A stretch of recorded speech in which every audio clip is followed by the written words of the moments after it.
Welcome to Tamizh Suvai, Ms. Isha Kakkar. This is RJ Sudha from Tamizh Suvai. How are you doing? Doing well, Sudha. How are you? Yeah, doing well too. Yeah, Ms. Isha Kakkar, I know you are a lawyer, attorney, founder of the law office of Ishajeet Kakkar, and your specializations are in estate planning and trust. I was going to ask you a few questions related to estate planning that my listeners would be interested in. Will you be able to help me out with that? Yes, of course. Yeah, thank you for that. Yeah, would you be able to tell me what is estate planning? So, estate planning is a process of putting your financial and personal affairs in order. It's basically you taking control of your life decisions and assets, as well as avoiding a court process called probate, Okay. which we'll go into later on. Estate planning can be managing your real and personal property during your lifetime. You're going to be providing for the management and disposition of the property before and after your passing. You can also be structuring your businesses, your investments, executing the necessary testamentary documents and other documents to protect and manage your estate during your lifetime in the event of your incapacity or financial misfortune, and also following your passing.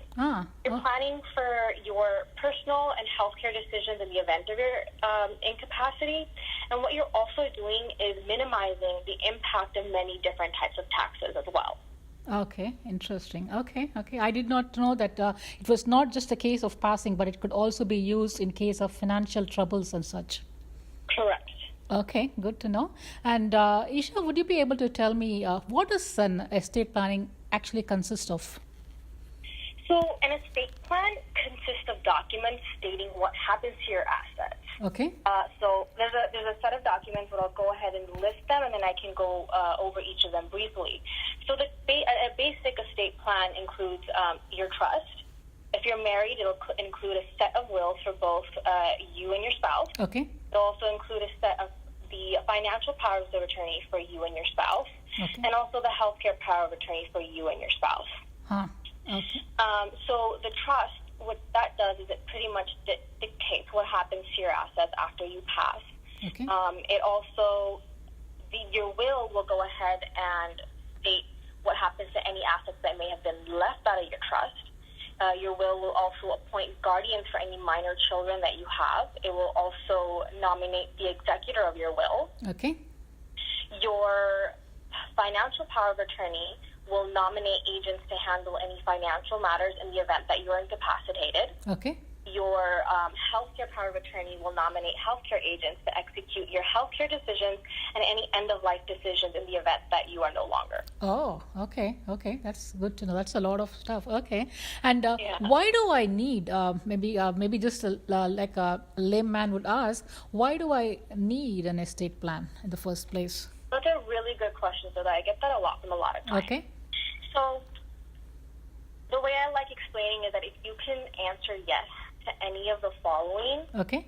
I highly suggest that will basically answer why you would need an estate plan. Okay. Like, do you wish to have control over your assets and who inherits your assets when you pass?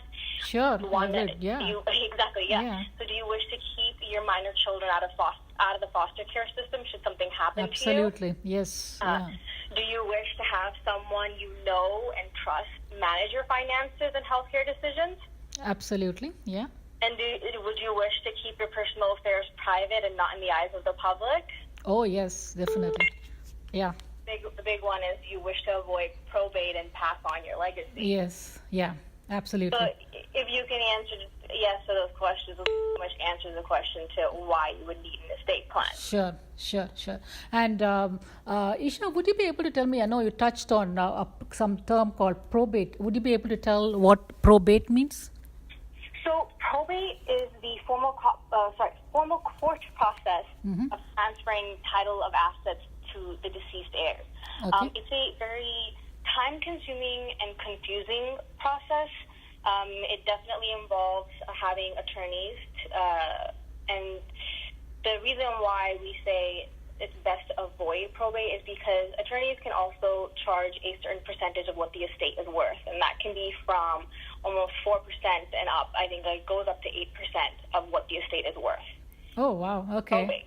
Okay. And as I mentioned earlier, it's also a public process, so I don't think you would want to have your personal affairs available for the public. For the public, that's right. Yeah, exactly. Yeah. And who would, in general, need an estate plan? So I'm going to again play this yes or no game with you. Okay. Answer yes. I mean, the last questions were all yes, without doubt. I'm sure this is also need complete yes. Okay. Yeah. Let's go ahead. So if you can answer yes to any of the following questions, you need an estate plan. If you own a home in California. Okay, I do. If you have any minor children. If you have assets worth $150,000 or more. Okay, I need to check my bank on that. Okay. Usually your house is the asset that's triggering that too. Okay. So if you have in addition, like let's say you don't have a home and you have assets that are $150,000 or more, then yes, you would need an estate plan. I see. Okay. If you're married or single, you definitely need an estate plan. If you have life insurance, you need an estate plan.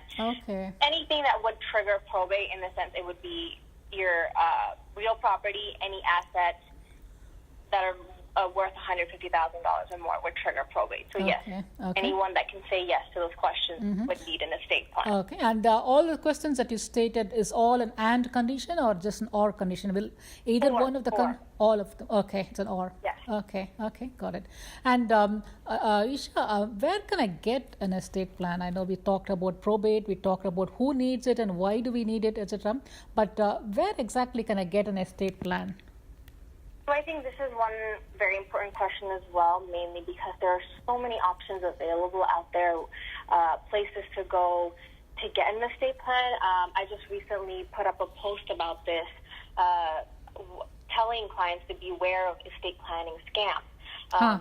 Oh, really? The number one thing is please make sure when it comes to anything that's legal, especially a legal document, your estate plan is a part of that, because it handles your personal property, handles assets, it handles your real estate. You want to make sure it's a legally sufficient document that's drafted by a legal professional, and by legal professional I mean an attorney. There are a lot of do-it-yourself websites out there. There are also people that send out postcards saying, hey, come to the seminar, learn about estate planning. Oh, yeah, I have seen such. Okay. Yes, those are unfortunately scams. Okay, good to know. It is really what you pay for what you get. Okay. Yeah. All right. Okay. All right. So, Isha, would you be able to talk about yourself, this kind of services that you offer to clients like me, to the general audience of Tamizh Suvai, not just Tamizh Suvai, to anybody who's looking into this YouTube recording? So I am an attorney that's licensed in California. My main practice includes estate planning. I also do some business law. Okay. And I also do trademark applications. Okay. Estate plan, obviously, the discussion that we had earlier, that includes your trust, wills, any financial power of attorney, any healthcare power of attorney, any sort of power of attorney that you would need. I'm more than happy to help out with. Very nice. I also do some business law. I help with corporate formations. I help with purchase and sale agreements. I help with NDAs. I've worked with a number of corporations. And I used to be in-house counsel for a construction company here in LA, so I do have experience with various types of contracts and agreements. Excellent. Very, very accomplished attorney, I can tell. Thank you for your time, Isha. Of course, thank you so much for having me. And if your listeners have any questions, please let them know that they're more than welcome to contact me. I have my Facebook page. I highly recommend them taking a look at my Instagram page, where there's something being posted every single day. Oh, really? Okay. Let me take a look. Yes. Okay. And how do we do you have a website, a phone number that my listeners can reach you out on? My website is iklawoffice.com. That's my initials, IK, and then lawoffice.com. And my office phone number is area code 747-444-2652. Okay. Again, the number is 747-444-2652. Great. I'm guessing their office is in Southern California. And what if folks, my listeners, they want to get in, they are out of state, let's say they are in Connecticut or something, and they've heard about you and they just want to consult with you, or maybe I'm in Northern California. Do I have to come in person to consult with you, or can we do it over phone and electronically? So for the states, a separate state, I cannot advise anyone that lives in a different state unless they are a California resident that happens just to be in a different state. I can only draft estate plans for clients that are within California, that have California property and they want California law-based estate plan. Okay. So if there's somebody out of state that's looking for estate planning, I highly suggest that they reach out to an attorney within their state. Okay. As for someone that's in Northern California, I can always do on the phone. Okay, that's good to know. Consultations. I can also do Skype consultations. And I also do have a firm that's up north in the event that someone wants to meet face-to-face, that I'm more than happy to get them in touch with. Excellent, excellent. Thank you so much for your time, Isha. Of course, Sudha. Thank you so much for having me. Thank you. Bye-bye.